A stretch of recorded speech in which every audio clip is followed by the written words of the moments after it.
اللہ نے کون سی چیز اپنے اوپر واجب کر لی ہے، تعلیم و تربیت کے لیے کس چیز کی ضرورت ہوتی ہے، اور اللہ ہر چیز کا مالک ہے، تو پھر اس سورہ میں مالک یوم الدین کیوں کہا جا رہا ہے، جاننے کی کوشش کریں گے آج کے ایپیسوڈ میں۔ ناظرین اکرام، السلام علیکم۔ تفسیر نور کے اس قرآنی سفر میں ایک مرتبہ پھر سے آپ سبھی کو خوش آمدید عرض کرتے ہیں۔ آج ہم سورہ مبارک حمد کی مزید 2 آیتوں کی تفسیر کے ساتھ حاضر ہوئے ہیں، تو چلیے چلتے ہیں آج کی پہلی آیت کی تفسیر کو جاننے کے لیے اس کی تلاوت اور ترجمے کو سنتے ہیں۔ لیکن میں یہیں پر رک کر ایک بات کو عرض کر دوں کہ اگر آپ کو تفسیر سنتے وقت یہ محسوس ہوتا ہے کہ اس تفسیر کی اسپیڈ بہت سلو ہے، تو آپ اسے 1.2 یا 1.5 پر بڑھا بھی سکتے ہیں تاکہ آپ کو تفسیر سننے میں آسانی ہو سکے۔ تو آئیے چلتے ہیں اس تیسری آیت کی تفسیر کو جاننے کے لیے اس کی تلاوت اور ترجمے کو سنتے ہیں۔ کتاب انزلناه الیک مبارک لیدبروا آیاته ولیتذکر اولو الالباب۔ بسم اللہ الرحمن الرحیم الرحمن الرحیم۔ وہ خدا بہت بخشنے والا اور مہربان ہے۔ تو یہ تھی آیہ کریمہ کی تلاوت اور اس کا ترجمہ۔ اب جاننے کی کوشش کرتے ہیں کہ مفسر نے اس آیہ کریمہ کے ذیل میں کون سے نکات ذکر کیے ہیں۔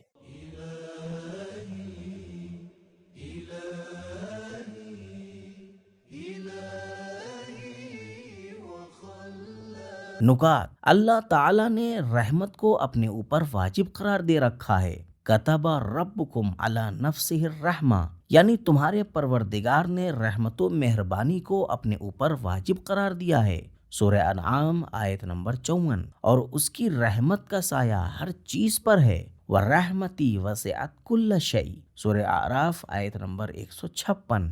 اسی طرح اس نے جس پیغمبر کو بھیجا ہے یا کتاب کو نازل فرمایا ہے وہ بھی رحمت ہے۔ رحمت للعالمین، سورہ انبیاء آیت نمبر 107۔ مخلوقات کی پیدائش، ان کی پرورش اور تربیت سب رحمت کی بنیاد پر ہے، اور اگر وہ سزا بھی دیتا ہے تو وہ بھی اس کا لطف و کرم ہے۔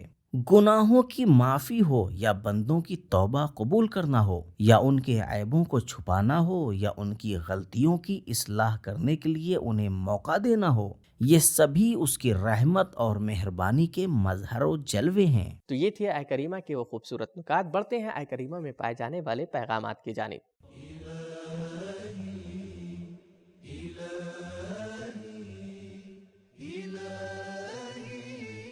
پیغام نمبر 1، خداوند عالم کی طرف سے تدبیر اور تربیت اس کے رحم و کرم اور محبت و مہربانی کے ساتھ ہے۔ لفظ رب کے ساتھ لفظ الرحمن آیا ہے۔ نمبر 2، جس طرح تعلیم کے لیے رحم اور مہربانی کی ضرورت ہوتی ہے، الرحمن علم القرآن، سورہ رحمان آیت نمبر 1 اور 2، اسی طرح تربیت اور تزکیہ نفس بھی رحم اور مہربانی کی بنیادوں پر انجام پاتے ہیں۔ نمبر 3، اللہ کی رحمانیت اس کی حمد کے لیے دلیل ہے۔ تو یہ تھی سورہ حمد کی تیسری آیت کی تفسیر۔ بڑھتے ہیں آیت نمبر 4 کی تفسیر کی جانب اور سنتے ہیں اس کی تلاوت اور ترجمے کو۔ مالک یوم الدین، وہ خدا روز جزا کا مالک ہے۔ تو یہ تھی آیہ کریمہ کی تلاوت اور اس کا ترجمہ۔ اب جاننے کی کوشش کرتے ہیں مفسر نے اس آیت کے ضمن میں کون سے نکات کو ذکر کیا ہے۔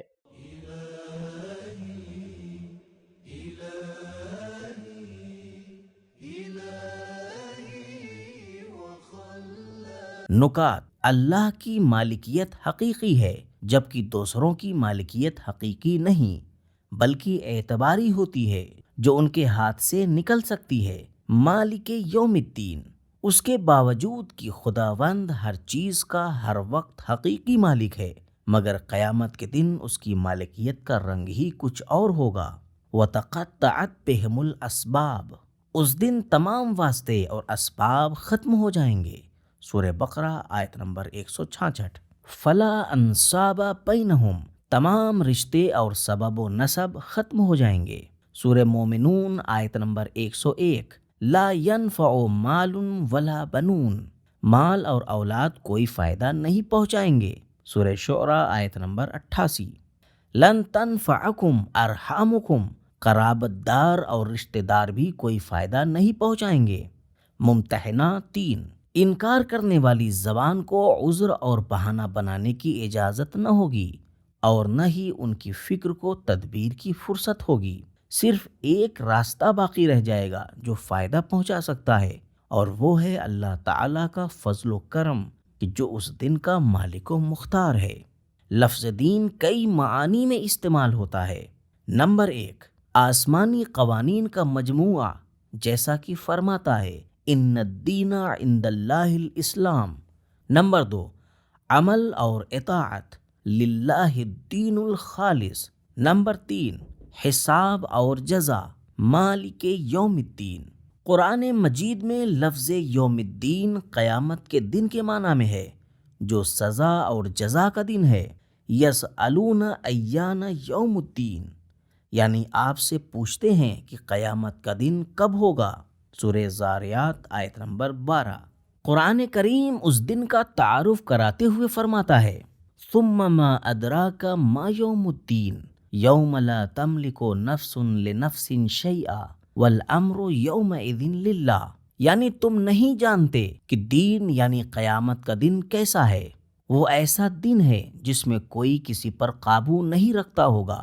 اس دن حکم اور فرمان صرف اور صرف خدا کا ہی ہوگا۔ سورہ انفطار آیت نمبر 18-19۔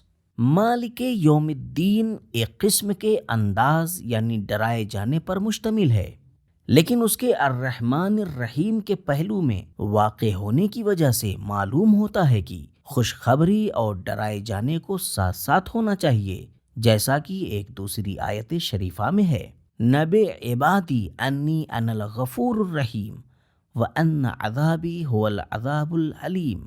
میرے بندوں کو خبر دے دو کہ میں بہت مہربان اور بخشنے والا ہوں، اور میرا عذاب اور میری سزا بھی بہت ہی دردناک ہے۔ اسی طرح ایک اور آیت میں اللہ اپنا تعارف ان الفاظ میں کراتا ہے قابل التوب شدید العقاب۔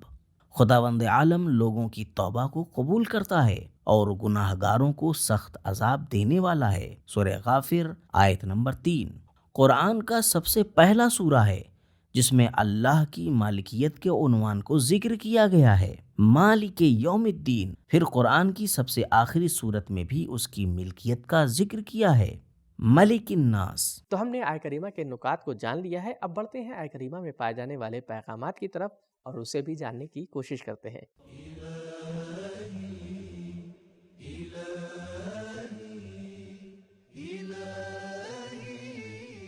پیغام نمبر 1، اللہ تعالی مختلف اعتبار سے اور متعدد وجوہات کی بنا پر عبادت کے لائق ہے، اور ہماری ذمہ داری ہے کہ اس کی حمد و ثنا بجا لائیں، اور وہ اپنے ذاتی اور صفاتی کمال کی وجہ سے اللہ ہے، اس کے احسان و تربیت کی بنا پر کہ وہ رب العالمین ہے، اس کی ذات سے رحمت کی امید اور فضل و کرم کے انتظار کی وجہ سے وہ الرحمن الرحیم ہے، اور اس کی قدر و ہیبت کی بنا پر مالک یوم الدین ہے۔ نمبر 2، قیامت اس کی ربوبیت کا پرتو ہے۔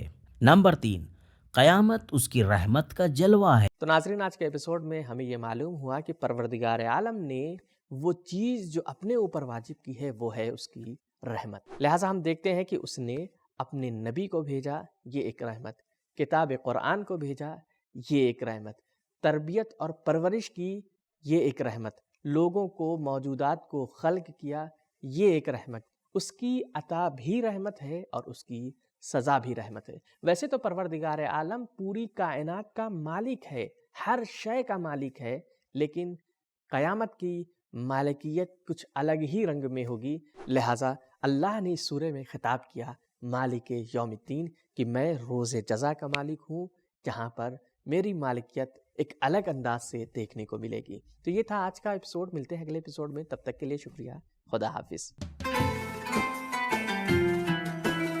سبیل قرآن، قرآنی سماج کی پہچان۔